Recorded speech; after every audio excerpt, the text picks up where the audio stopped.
Hello friends, welcome to optimistic studies. Optimistic studies में आप सभी का स्वागत है। आज हम छत्तीसगढ़ के लोक नाट्य से संबंधित कुछ एमसीक्यू डिस्कस करने जा रहे हैं। यदि आप चैनल पे न्यू हैं तो चैनल को सब्सक्राइब कर लीजिए और बेल नोटिफिकेशन को ऑन रखिए, जिससे हम जो भी वीडियो डालें तो आप तक पहुंचते रहे। साथ में ये जो छत्तीसगढ़ लोकनाट्य के जो एमसीक्यू हैं वो अभी आपके आगामी एडीईओ एग्ज़ाम और एबीईओ एग्ज़ाम जिसकी वैकेंसी आने वाली है तो उसके लिए ये हेल्पफुल रहने वाले हैं, क्योंकि दोनों में ही आपको सीजीजीएस पढ़ना है। तो छत्तीसगढ़ लोकनाट्य एक इम्पॉर्टेंट सेक्शन हो जाता है आपको कवर करने का। तो चलिए फिर हम सेशन को स्टार्ट करते हैं। ये एबीओ एग्ज़ाम का कोर्स हमारे मोबाइल ऐप में चल रहा है। यदि आप इच्छुक हैं ज्वाइन करने के लिए तो आप मोबाइल ऐप को डाउनलोड कर लीजिए, जिसकी लिंक डिस्क्रिप्शन बॉक्स में है। साथ में कमेंट सेक्शन में पिंड कमेंट में मोबाइल ऐप की लिंक है। आप वहां जाकर के मोबाइल ऐप को डाउनलोड कर लीजिए और एबीईओ कोर्स में आप एनरोलमेंट करवा सकते हैं। यदि किसी भी प्रकार का कोई डाउट आए तो पहले इस नंबर पर व्हाट्सअप और कॉलिंग दोनों की व्यवस्था है, तो व्हाट्सअप कर लीजिए या फिर कॉल कर लीजिए और जो भी जानकारी आपको लेनी है तो पहले ले लीजिए, क्योंकि फ़ीस कितनी है 2249 दिखाएगा आपको 2999, बट आपको देनी है 2249 फ़ीस, क्योंकि इतनी ही है। और ये किस तरह से आप इसका लाभ उठा सकते हैं ये ऑफ़र प्राइस का, तो इस नंबर पर आप व्हाट्सअप करेंगे या कॉल करेंगे तो जानकारी मिल जाएगी, या फिर यूट्यूब पर वीडियो डाला हुआ है, प्लेलिस्ट है एबीईओ नाम से, उसमें एक अलग से वीडियो है जहाँ पे लिखा हुआ है ऑफ़र प्राइस किस तरह से आप अवेल कर सकते हैं। तो एनरोलमेंट करने से पहले ज़रूर उस वीडियो को देखिए, उसके बाद ही परचेज़ कीजिए कोर्स को।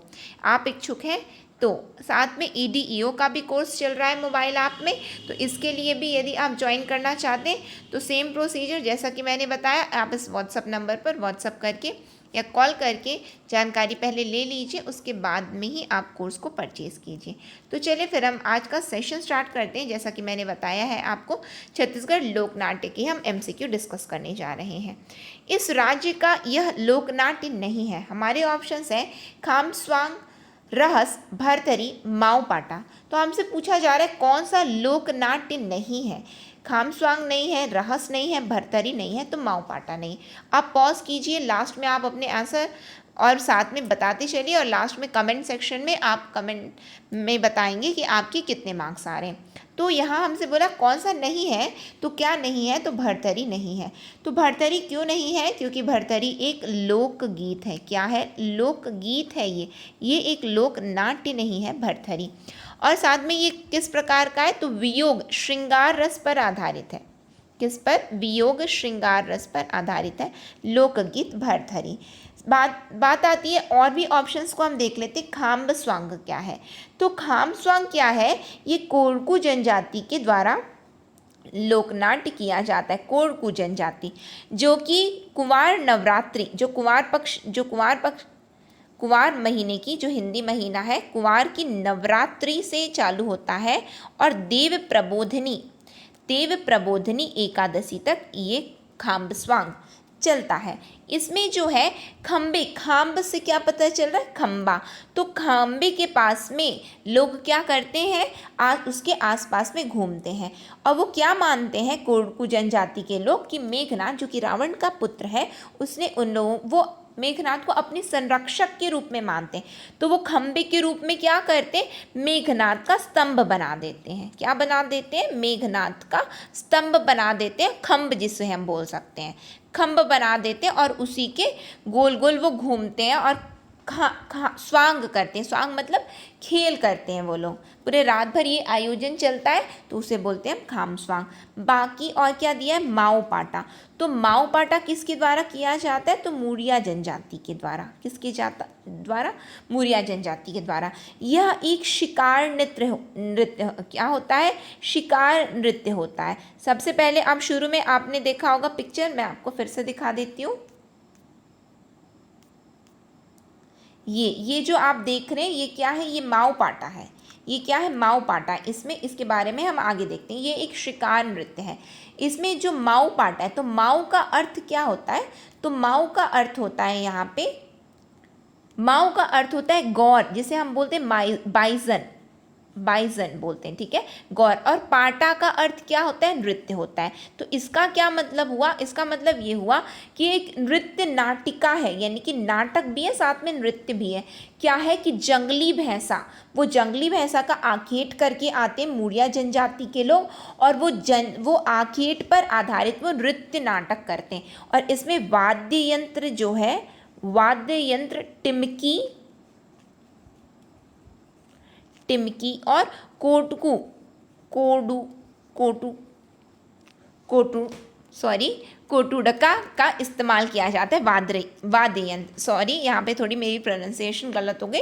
कोटुडका का और टिमकी का उपयोग किया जाता है वाद्य यंत्र के रूप में। साथ में ये परफॉर्म कहाँ किया जाता है?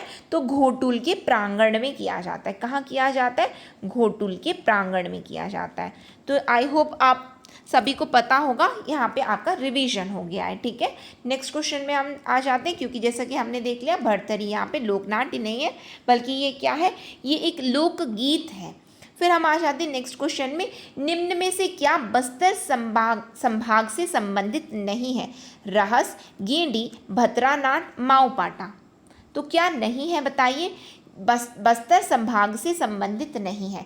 यहाँ पे जो हमारा करेक्ट आंसर है वो है रहस। वहाँ पे रहस था, लेकिन मैंने आपको वहाँ पे बताया नहीं, क्यों? क्योंकि नेक्स्ट क्वेश्चन हमारा रहस का ही था। तो रहस जो है बस्तर संभाग से संबंधित नहीं। तो फिर किससे संबंधित है? ये बिलासपुर संभाग से संबंधित है। कहाँ से? बिलासपुर संभाग से। साथ में ये किस पर आधारित है? तो ये रासलीला से प्रभावित है। रासलीला मतलब कि यूपी में जो होता है, उत्तर प्रदेश में जो रासलीला परफॉर्म किया जाता है, ये उससे प्रभावित है। और रासलीला में क्या होता है? भगवान श्री राधा कृष्ण जी का ये लोग क्या करते हैं? पूरी रासलीला करते हैं कि किस तरह से कि श्री राधा रानी और श्री कृष्ण, भगवान श्री कृष्ण का ये लोग पूरा इस पर बेस्ड इनका नाटक होता है। क्या होता है? रहस। और फिर उसके बाद क्या है? ये सांस्कृतिक परंपरा का एक प्रतीक होता है। रहस क्या होता है? सांस्कृतिक परंपरा का प्रतीक होता है। साथ में इसे होली में मनाया जाता है, होली में किया जाता है। कब किया जाता है? तो इसे होली में किया जाता है। तो कथानक यदि एग्जाम में आए, क्योंकि एग्जाम में पूछा गया है कि कथानक कौन होते हैं, तो कृष्ण लीला। क्यों? क्योंकि रासलीला से प्रभावित है उत्तर प्रदेश की रासलीला। तो कथानक, क्योंकि ऑप्शन में एक बार दिया हुआ था, तो कथानक के रूप में ऑप्शन में था कृष्ण लीला, और वही यहाँ पे करेक्ट आंसर है कि रहस का कथानक कौन होता है? तो कृष्ण लीला, क्योंकि रासलीला से प्रभावित है, जहाँ पे ये क्या परफॉर्म करते हैं? श्री राधा रानी और श्री कृष्ण जी के रूप में ये नाटक को परफॉर्म करते हैं, ठीक है। बाकी नेक्स्ट क्वेश्चन देखते हैं कि नेक्स्ट क्वेश्चन क्या है हमारा। यहाँ पे और एक और ऑप्शन देख लेते हैं हम। क्या देख लें यहाँ पे? नहीं, नेक्स्ट क्वेश्चन हमारा देखते हैं आगे। क्या है हमारा? निम्न में से किस लोक नाट्य को उड़िया नाट कहते हैं? मैंने तो बता दिया, तो शायद आपको पता चल जाए कि निम्न में से किस लोक नाट्य को उड़िया नाट कहते हैं। बताइए, खाम्ब स्वांग को, रहस को, भतरा नाट को, या माऊपाटा को। यहाँ पे आई होप आपके आंसर पता चल गए होंगे, क्योंकि खाम्ब स्वांग हमने देख लिया, रहस देख लिया हमने, माऊपाटा देख लिया। एक ही बच गया था, भतरा नाट, और वहीं पे मैं आपको बताने वाली थी, लेकिन नेक्स्ट क्वेश्चन ही हमारा यही था। तो उड़िया नाट को, उड़िया नाट यानी कि भतरा नाट को क्या बोलते हैं? उड़िया नाट बोलते हैं। इसके बारे में हम थोड़ा देख लेते हैं कि भतरा नाट है क्या। तो भतरा नाट जो है भतरा जनजाति के द्वारा किया जाता है। किसके द्वारा किया जाता है? भतरा जनजाति के द्वारा किया जाता है। और ये कहाँ की जनजाति होती है? तो जो उड़ीसा सीमा के पास में जो भतरा जनजाति है ना, ये उनके द्वारा किया जाता है, उनके द्वारा किया जाता है। और ये माना गया है कि ये उड़ीसा से ही बस्तर में आया है। कहाँ आया है? उड़ीसा से बस्तर में आया है। और इस कारण से इसे क्या बोला जाता है? उड़िया नाट बोला जाता है, ठीक है, क्योंकि माना जाता है कि उड़ीसा से बस्तर में आया है, तो इसे बोला गया उड़िया नाट। और इसमें नाट्य बोली क्या होती है? जैसे कि भतरा जनजाति के द्वारा किया जाता है, और तो नाट्य बोली है इसमें भतरी, ठीक है। और इसमें क्या होता है कि केवल पुरुषों के द्वारा किया जाता है भतरा नाट। किसके द्वारा किया जाता है? केवल पुरुषों के द्वारा किया जाता है, और वही महिला की भी भूमिका निभा लेते हैं। केवल पुरुषों के द्वारा किया जाता है, ठीक है। फिर इसमें क्या 30 से 40 सदस्य होते हैं। इस भतरा नाट में 30 से 40 सदस्य होते हैं, और वो 30 से 40 सदस्य को क्या बोला जाता है? नाटकुरिया बोला जाता है। क्या बोला जाता है? नाटकुरिया बोला जाता है। मुझे लग रहा है कि आपको भी पता होगा, आप भी साथ में रिवाइज ही कर रहे होंगे, ठीक है।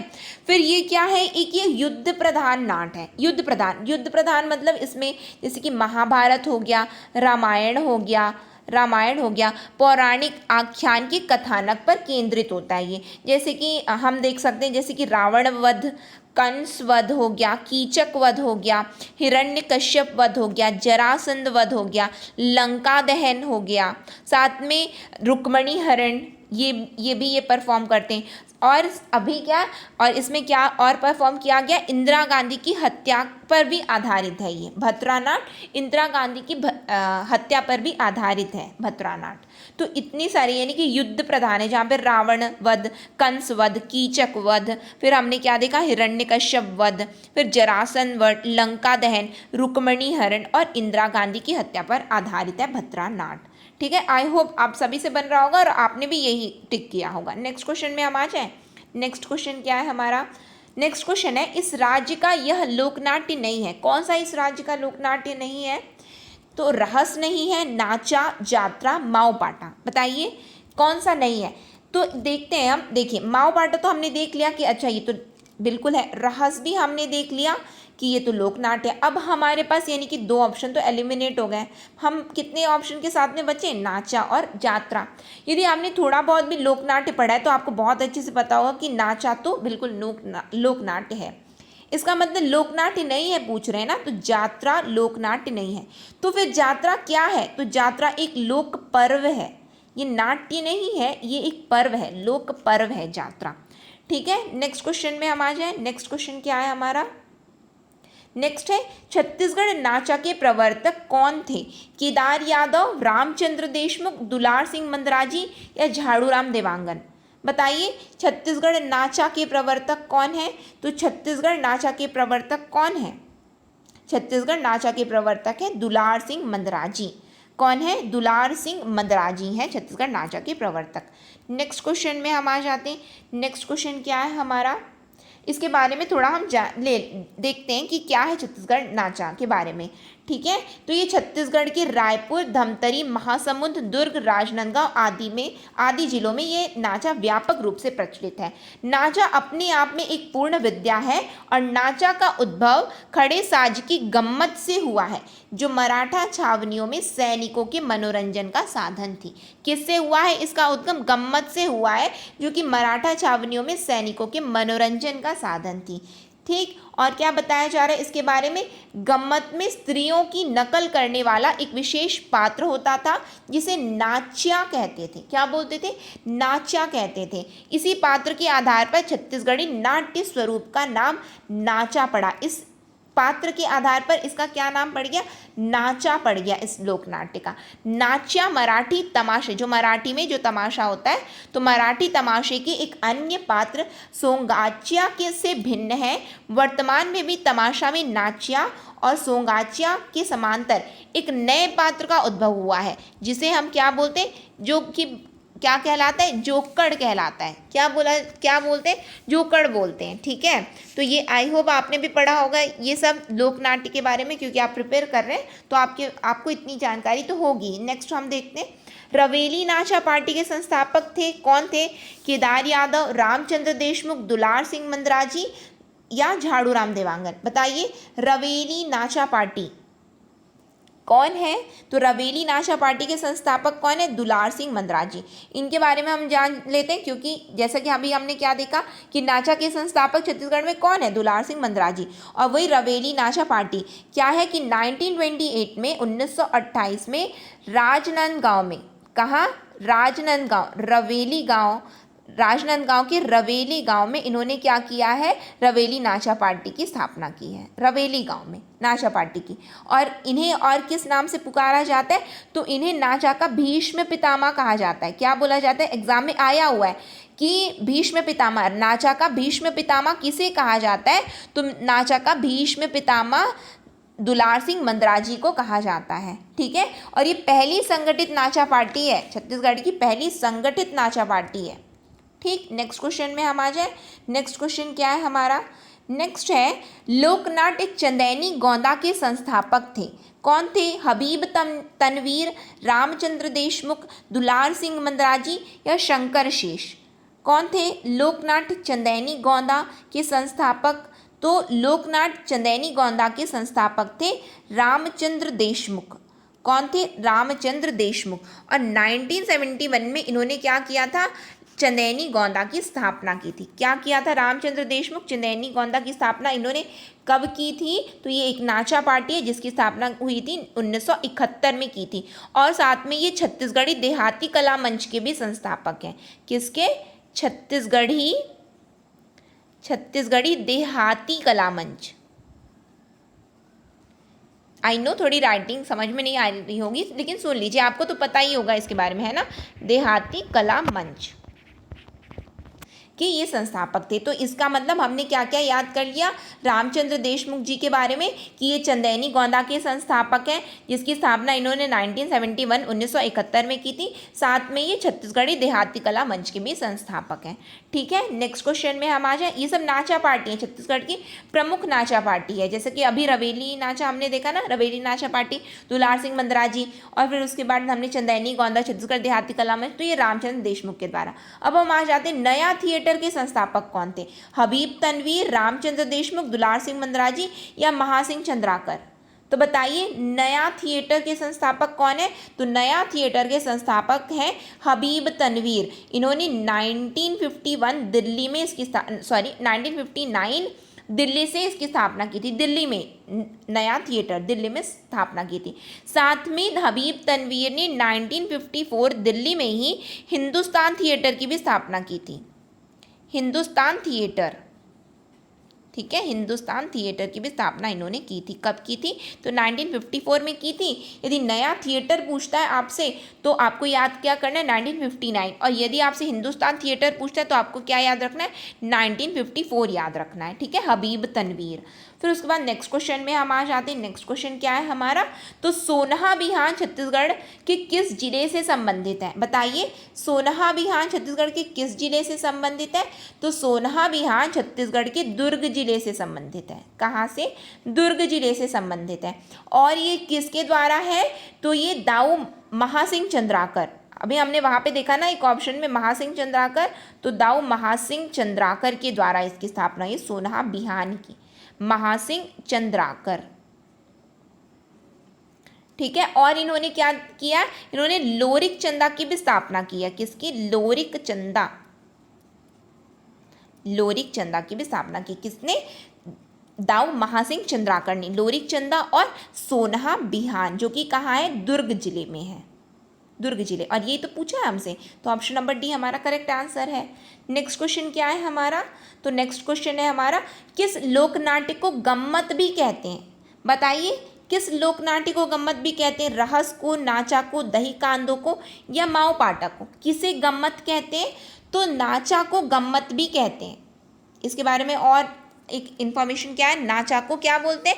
हमने क्या देखा कि वो कहाँ से आया है? जो कि मराठा छावनियों के समय में तमाशा से आया है। मराठा के तमाशा तथा छत्तीसगढ़ के नाचा दोनों का उद्भव जो कि कहाँ से हुआ है, हमने क्या देखा? नाचा के बारे में अभी हमने देख लिया। और एक और बात जो हमें याद करनी है कि नाचा को और क्या कहते हैं? तो नाचा को गम्मत भी कहते हैं।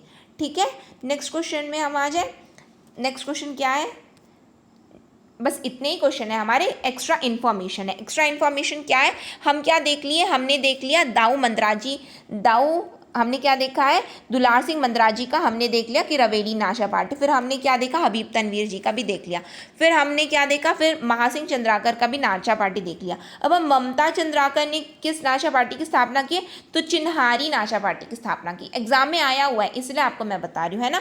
फिर नाइक दास और झुम्मुक दास ने किसकी स्थापना की है? मचेवा नाचा पार्टी की स्थापना की है। पीएससी में आया हुआ क्वेश्चन है, ठीक है, जिसमें मैच द फॉलोइंग आया था और डिफरेंट ऑप्शन थे। तो इसीलिए मैं आपको एक्स्ट्रा इन्फॉर्मेशन, जो कि छत्तीसगढ़ की प्रमुख नाचा पार्टी, तो 3 अभी हमने क्वेश्चन के थ्रू अटेम्प्ट कर लिया और 2 एक्स्ट्रा जो बच गया था, तो ममता चंद्राकर चिन्हारी और नाइक दास झुम्मुक दास तो मचेवा नाचा पार्टी।